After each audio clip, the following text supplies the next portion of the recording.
Dick Wybrow, thank you so much for coming on Inner Edison Podcast. Really appreciate you being here today.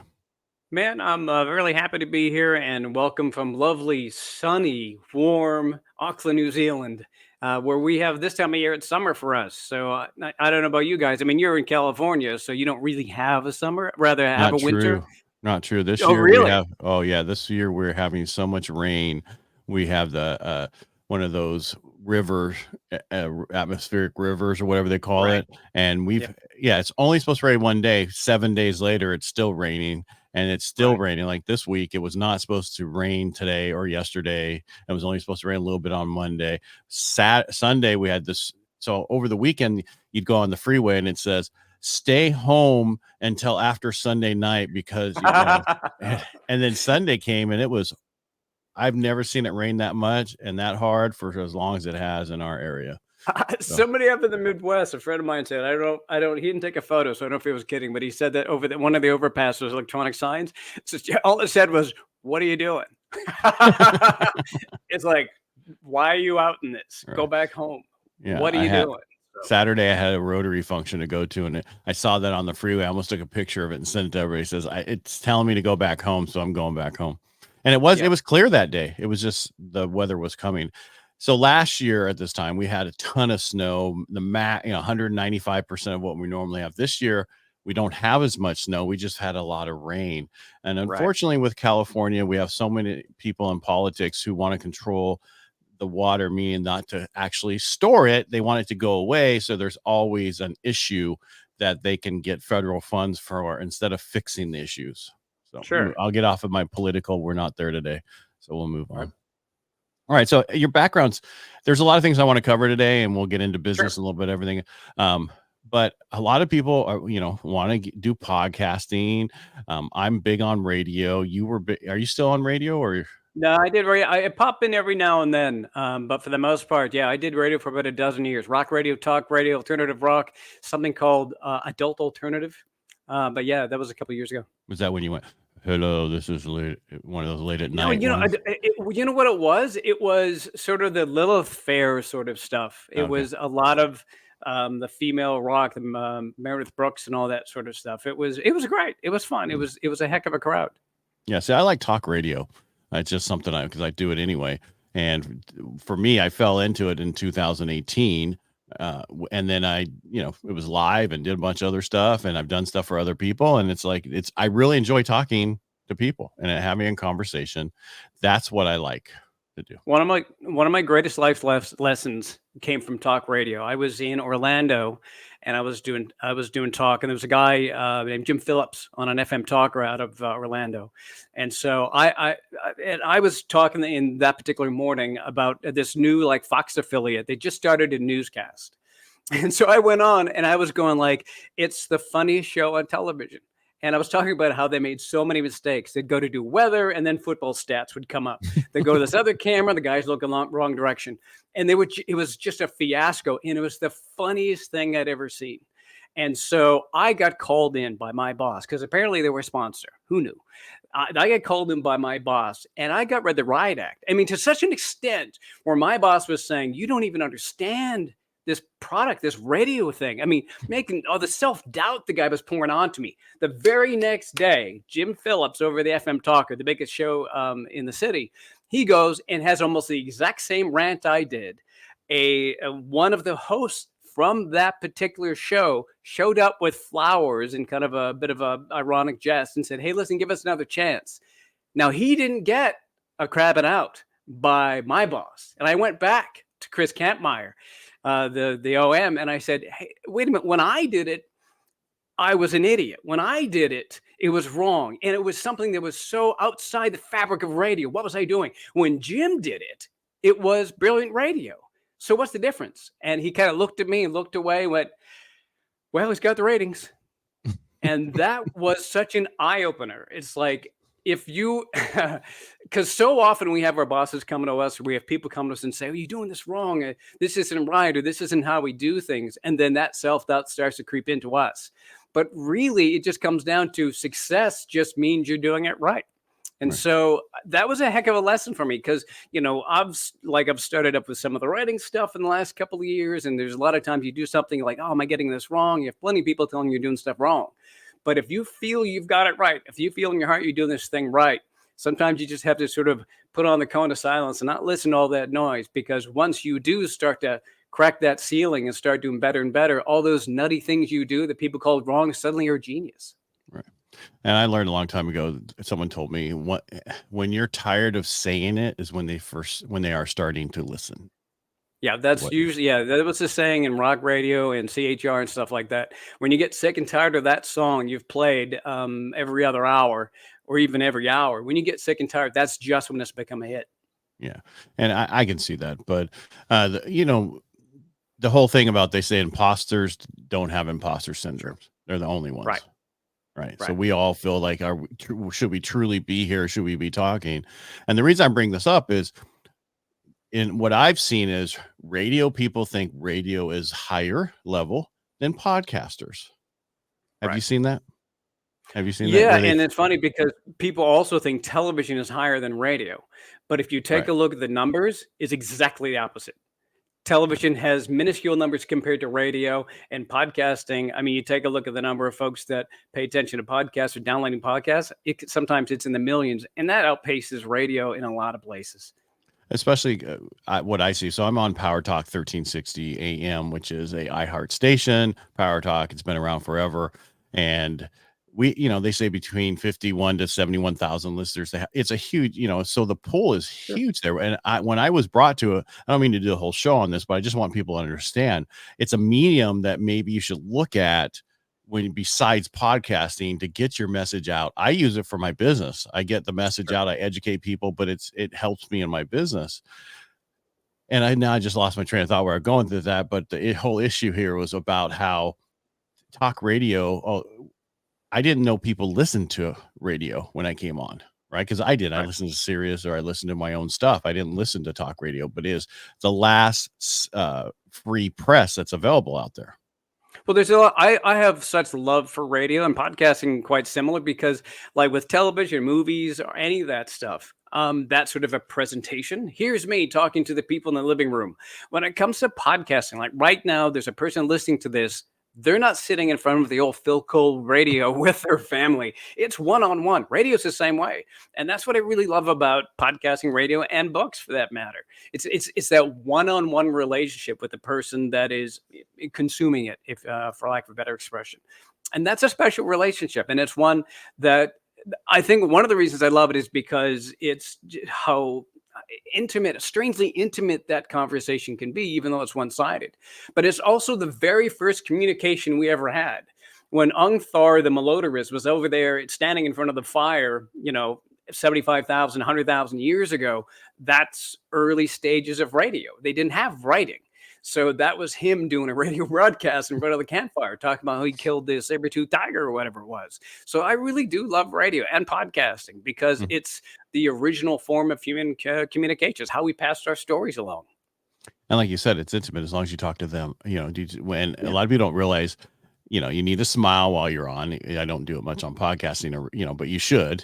And then the biggest thing is a lot of people, I didn't realize this because I'd said listeners. Oh my goodness. You thought I would said the wrong word in life when my producer yelled at me and said, you don't say listeners, you say you. Because he goes, if you're talking to listeners, they're all going, oh, he's talking to somebody else. But if you're talking to that person, you want to connect it to that one person.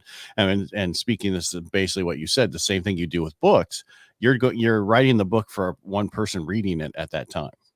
Right. Yeah. I'm writing the screenplay for the movie that's in their head, and the rewards come back. You probably have the same experience that I have when people end up speaking with me or readers come to me, a little bit like when I was in radio. They talk to me almost like we're picking up a conversation we'd had in the past because they've started to get to know me, that me as an author or you as a radio personality, that is somebody in their life now. They know who you are. They potentially even know the names of your dogs and your family, that sort of thing. And and you have to really respect and honor that sort of thing. And it's a great privilege to be in that position. Yeah. And you have to be careful because they'll know everything about you. Because I was a private person until I got on radio. Now everybody knows everything about me. When I was in Pensacola, I was at a 100,000 watt radio station called TK101, the rock station, and it was all across the Gulf Coast. And I had people that did come up to the house. And I had one person, I won't go into the entire story. It ended up being a beautiful moment, but he came up and he said, "We all know where you live and we all know to leave you alone." But it was one of those things like, "Oh, shoot, what do you mean you all know where I live?" But yeah, and they were real kind on the Gulf Coast, real sweet about it. But yeah, they know where you live. They know quite a bit about you. And like I said, you got to reflect that respect back to them. And I was never a big smiler so much when I did radio, but I think that radio and podcast people, and I think also readers, all kind of fall into the same sort of boat. They can tell when you're full of crap. I really know that. They can hear right through you. And if you're BSing them, if you're just sort of putting on an act, I think they hear right through all of it. I think as sincere as you can be, as honest you can be, when you screw up, you say, "I just screwed up. I messed that up." You own that sort of thing, because we all screw up. And I think that pays off in dividends.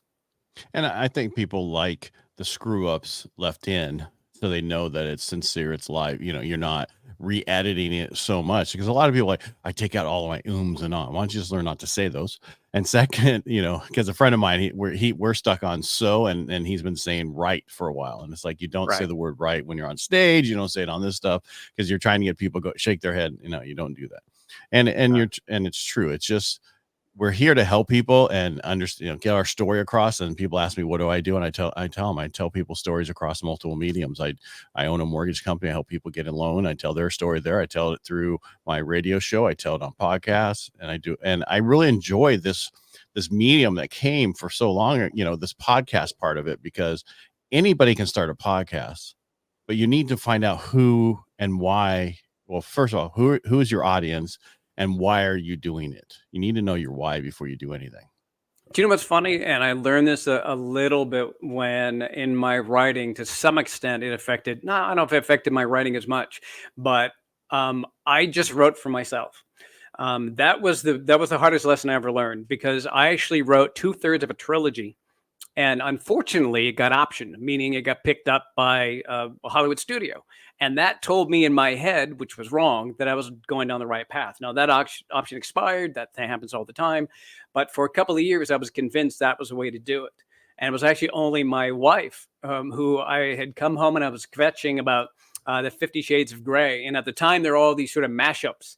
There were all these zombie mashups, or like monster mashups. And I sort of half drunkenly said to her, I said, "I should do 50 Shades of Grey matter. And then it's zombies in there." And she goes, "Yeah, you should do that. Write that. Maybe somebody will buy that book." But then I did that and I had a blast. I had so much fun writing it. It ended up being nothing at all like the 50 Shades of Grey matter, 50 Shades of Grey, because I never read it. I didn't know. But I had so much fun writing it. And I tell you what, Ed, what was so nuts is I did this as a 5-book serial. This is back in 2012. I did it as a 5-book serial, short little books that all became one book. And I started in August, and I just put out, it was like 60, 80 pages, whatever. And I put out the next one the next month in September. I barely get any traction, but I was having a blast doing it. I kid you not, and this is no brag. It just shows when you just really find that thing that you love and share that and really stay true to it. By December of that year, it became the #1 comedy book on Amazon. And no advertising, nothing. It just blew up. And that was that first moment where I was like, I was trying to please an audience. I was trying to work out what the market wanted. And the moment I started to work out what I wanted, the moment I started to please myself, then it seemed to really roll. And people were like, "I like that. I'm into that sort of thing." And I think it goes a little bit back to what we were talking before about the sincerity of vision. I wasn't trying to be something else. I was just writing what I liked. I wrote a story that I was really into, and it's paid off. And so since then, I've always had this a bit of a mantra when I write, and every book, every series, it gets bigger and bigger and bigger as I go. Wow. Now, how long you been writing? Well, like any writer, I've been writing since I was a teenager. I only really started to go all in, let me see, about 8 years ago or so, with the Hellink series, back in 2018. But I'd also been working in television. I just wrapped up 20 years in TV, and those are long days, man. That's a 12-hour day. So the only way that I could actually get that writing in was to get up at 3:30, 4 o'clock in the morning and write before my job. And I did that for many years. But I put out 8 of 9 books in one series. And so far, wrapping up the 4th book in a 5-book series right now. So if you're really passionate, if it's something you really want to do, you'll find the time. Because I hear plenty of people say, oh, I'd write a book, but I just don't have the time. If it really, really matters to you, you'll find the time. And don't talk about being sleepy. I'm a narcoleptic. I'm tired all the time. So getting up at 4 a.m. is potentially harder for me than it might even be for you. And I did it. And I'm not saying, look, how great I did that. I'm saying it was really, really, really hard to do. It might be slightly less really, really hard for somebody else. And if you really believe in your passion, if you really believe in that thing that you really, really want to do, find the time and do it. Whatever it is. But absolutely. Because and one of the things that got my butt out of bed was I knew plenty of people that I work with, because I worked in television. There's awful people in TV, you know that. And I knew as I lay there in bed at 3:30, 4 o'clock in the morning going, I can't get up. All I envisioned sometimes to get my butt out of bed, I envisioned how happy that would make those people that were my frenemies out there in the TV world. How happy they would be to know that I was struggling to get out of bed to do the thing that I dreamed about.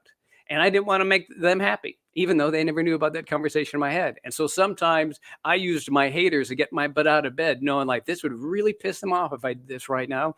Get my butt out of bed and get myself in front of the computer. And speaking of haters, so I always tell people when you're doing social media, engage with your haters, because that increases the algorithm and increases because people who love you will say 1 or 2 things, or like they'll come to your aid when someone's hating on you. But the people who state all these things, and when you engage with them, they're going to come back and come back and come back. And it's a way to make your stuff go viral. Like a lot of people do, what should I do? Should I hide? I used to say, just hide it and move on. Now I'm like, ask them, really, why do you feel this way? Just so that you can get that thing working for you. It's not going to hurt you. It's going to help you. So engage your haters. Depending on the medium too, when it comes to social media, because some people are just nuts. You're going to run into that every now and then. But sometimes it's just somebody trying to reach out, and this is sort of the only way they know. And when I was in radio, you should tell my partner, because he'd get really bothered when people would criticize the show. And to me, I learned to get really thick skin. And what really helped with that is I got a couple of death threats when I was in radio. Really? I tell you what, you get some Teflon skin when you get a couple death threats roll your way. So thank you for that, I guess. But I used to tell him, it's like, I take those haters as strongly as I do the people that love the stuff. Mm-hmm. Almost like it were a math equation, negative or positive. It's just moving the needle. And so I take it as a positive. If somebody is so engaged in what you're doing, they sat down, opened the app, got into the text feature, typed something out, edited it around, put their exclamation points in there, and then posted that.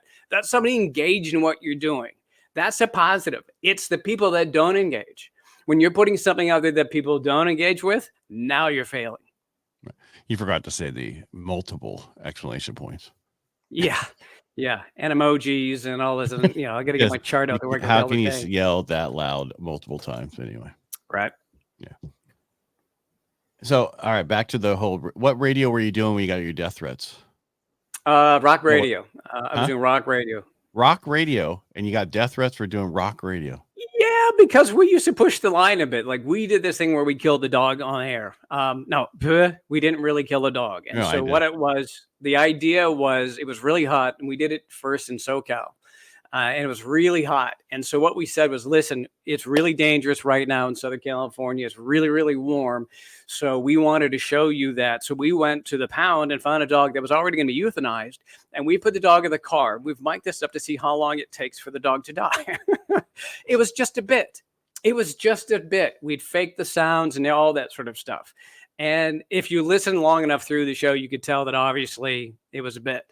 But man, that was my first death threat. It was intense, because it was funny, because we had done stuff that played around with people all the time. Nobody cared. You mess with animals, whole different story. Especially in LA. Yeah. What was nuts was at the end of it, the woman from the ASPCA call up said, I don't 100% agree with your methodology here, but you really got the message across. So we got endorsed by the ASPCA. So that was pretty positive. So don't leave your animal in the car, basically. Yeah, exactly. It's a hot car. Don't leave them in there, not for a minute. That sort of idea. Yeah. Yeah, it's amazing these days how animals are just like humans anymore. Well, animals are more valuable than humans, it seems, because, like I said, we did this thing called Homeless Survivor, and it was the same sort of thing. I always loved doing stuff that was sort of multi-level. So everybody was doing a survivor bit. Let's put everybody on a gas island or something like that. And we didn't have any money at the radio station, so I turned to my partner. I said, "We got to find some contestants that can take a week off, but we can't pay them." And he goes, "Like, who can we do that with?" And I turned to him and went, "I got an idea." He goes, "I don't like that look." And I said, "Homeless people." And so we ended up doing Homeless Survivor. The irony of that was, and this is one of the lovely things I liked about radio, it was a multi-layered, was as the week progressed and we put these folks with these challenges, more and more these people got to be known to our listeners, more and more. And then at the very end of the week, somebody called up and I said, "What's funny is when I first heard you talking about this, I thought you were going to be making fun of these people. But now it's so weird because I walk down the street here in San Bernardino or Moreno Valley or whatever. And I wonder if that's Richard. I wonder if that's Tracy." Suddenly that sort of faceless people in the street weren't so faceless anymore. And so that was neat. It was on the surface to get the attention, as you know, it was goofy and over the top. But in the end, it ended up kind of potentially making people a little bit more empathetic, which was a lovely thing. Yeah. And thank goodness for our governor in California who was going to end homeless in 2013. So yeah, that's never going to happen. We've got homeless here in Auckland, in New Zealand, in Auckland, but it's like they know, they like literally almost know all their names. I think there's like 112 or something like that, or maybe 98 or something. But they know all of them, and you see them in the street, and a lot of people do know them and say, "Hey." Yeah, 170,000 in California. Yeah. And the difference is they did solve it by naming them now. They're no longer homeless. They're unhoused. Right. Yeah, that's not helping anybody. No. Let's just keep the word the way it is. And that's just it. Right. And I have the same thing about like kids who go hungry. They're like, no, they have food sensitivities. No. Or insecurities, food insecurity. No. Yeah. They're hungry. I've never seen a little kid go, "Daddy, I have insecurities about food." Yeah. All right. Move on. All right. Looking back, you've had a career in radio, career in TV, writing books, and along the way, you've had little businesses along the way. I assume each one of these were owned by yourself.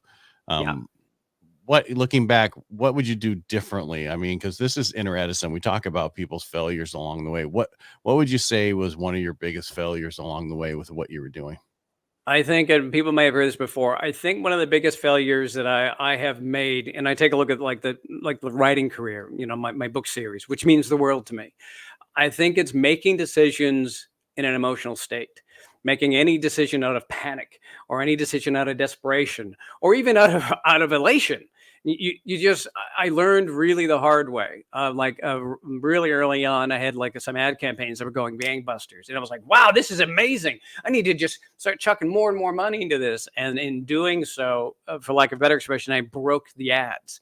And that was just out of joy. But I've made plenty of decisions out of desperation. I got to do something now because this stuff isn't working. So I'll just do more of what I'm doing or try something entirely new. And I think when you sort of step back a bit, and a little bit like radio in some way, when you take a look at ratings, you can't look day to day. You got to look at trends. You look at trend lines. But I think if I could tell something to myself, back in 10 years ago or 15 years ago, I would say, when you got to make a decision, pull all the emotion out of it. Look at it really just completely objectively and make your decisions that way. It's hard to do because when you feel that desperation and that burning in your chest, I got to do something, I got to fix this, I got to do something. That's the worst time to make a decision. I agree. But also, would you say that one of your things was waiting too long to actually do the writing full time? No, I've written all along the way. I think the challenge for me right now is, now that I'm finding success and now that Cain has become a bestseller, it is a sort of thing like, man, I really wish this could have happened 10 years ago. I absolutely feel that way. But, I had a mortgage and a lot of people feel this way. I had, I have bills I had to take care of. The home we live in New Zealand is just your average sort of home. But here they're $1 million homes. That's where the housing market is. And so I had to make sure I had a job that was going to be able to take care of that. And so, yeah, I do wish that I would have gone a little bit more all in on the writing, maybe 5 years earlier, or even like in 2012 when that other book really took off, embraced it more then. So, yeah, I think once you got your passion, you got to keep working on it. You got to keep moving on it. And it's something I say to a lot of new writers, because they say, oh, I got writer's block, or I'm stuck. And it goes for anything, any passion you might have, the thing you want to do. I think one of the things that's really, really, really important thing that I have learned is, just for your own head, you got to do something every day. And I put it in writing terms. I make sure I write something every single day. And there's some days I can write, 1,500 words like Stephen King does. And there's some days I literally can write 8,500 or 9,000. I've had $12,000 word days. And that's insane to write that much. But there are those days where I just don't feel it, or I'm depressed. I get depressed all the time and I can't do it. But I know that if I don't do any writing today, tomorrow I'm going to feel worse. So I just try and write one paragraph. And if I can't write a paragraph, I write just one sentence. And hell, if I can't write a sentence, I write one word. If nothing else, I know that I've moved a little bit down the track. That even just writing one word on the page, I'm a little farther along to my dream than I was yesterday. And you'd be surprised how much that helps your head when you wake up the next day and you want to get back into it. So I think you got to do something real small, whatever it might be. Just do something small every single day towards your dream. And that builds sort of this mental inertia, this positive mental inertia. You keep doing that and you'll get there. Now you're just literally using the word write, when in that reality you're typing, correct? But I mean, write? I'm typing. I have on occasion done it longhand. I'm just curious because we're older, and I remember back in the day we had typewriters who didn't, that was a lot of work, and could you imagine writing a book back on a typewriter? I know some people like to still do that. Then you had a word processor. Yeah. Thankfully, I came at the tail end of that. I took typing in high school, which tells you how old I am. But my first book I wrote was on an Apple IIe, the monochrome green screen. Right. So yeah, the crappy word processing software. Can't remember what it was. So I've luckily always had word processing software. I couldn't imagine. But I have on occasion sat down and wrote stuff out longhand when I've got to get into a scene that's sort of really emotive. I mean, Cain is, on its surface, when people look at it, they think, oh, it's a werewolf book, but it's not really. Cain is really about this guy. Basically, it's about a guy, it's this wolf that gets bitten by an infected soldier. And the next day he wakes up a 6'7" French Canadian. And then when the moon comes out, the full moon comes out, he turns into a werewolf. But in lesser moon phases, he turns into dogs. And then so the whole book is about him trying to find this guy who bit him so he can get the secret for turning back into a wolf again. That's what he wants. But then he meets up with this woman named Imelda, and she's a former criminal, maybe not so former. And the point of the story isn't really that it's a monster book, because I'm not a big monster book guy. It's about these two people that don't quite fit in the world. And not in a romantic way. They're just friends. But when they come together, these two people that don't quite fit in the world, when they come together, things kind of just seem to work. And they're a great and amazing team together, and they can take on the world together.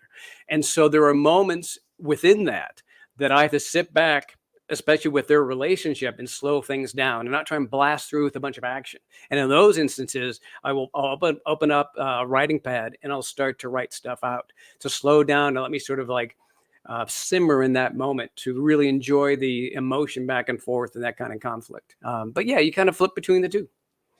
How did you come up with, when you're, because this sounds like this was this based off of any part in your life, this book? I know not werewolf part of it, but yeah. And I'll tell you what, I'm not a monster book guy. You think, oh, he reads it. No, I don't. I read Mary Shelley's Frankenstein in high school. I think that might have been the only monster book I've ever read. I'm not a huge monster book person, but I've always loved sort of the idea of monsters, this sort of thing. But no, it's funny. The narcolepsy that I've got is one advantage. And I do see it as a superpower because, this is how I describe it to some people. It's like, when you're falling asleep, and you get those amazing ideas. You think, oh my God, I got to write that down. And then you wake up the next morning and you can't remember what it is and you didn't write it down. I'm in that state about 85% of my day. Even now when I'm talking with you, Ed, I got to focus myself straight down that camera barrel, because if I don't, my mind will drift. But on those times I let my mind drift, it can go all over the place. And while I was writing another book, I wrote a standalone, basically. It was about the news industry. I kept on hearing again and again and again this phrase about news. And the book it's called Live Shot. It's not fantasy or anything like that, but it's sort of a comedic take on this woman who's in news. And when I was interviewing a bunch of journalists for this, because I do a lot of interviews when I write, I kept hearing the phrase over and over again, and I'd heard it many years myself, being in news, is that dog bites man, that's not a story, meaning that it's really common. But man bites dog, that's a story. That's a news maxim. It sort of says something unusual happens, that could be a news story.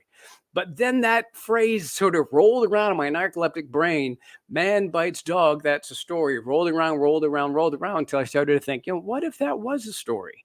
And that's where Cain came from. And I turned the man bites dog and a man bites wolf. And that's how it came to end up being Cain.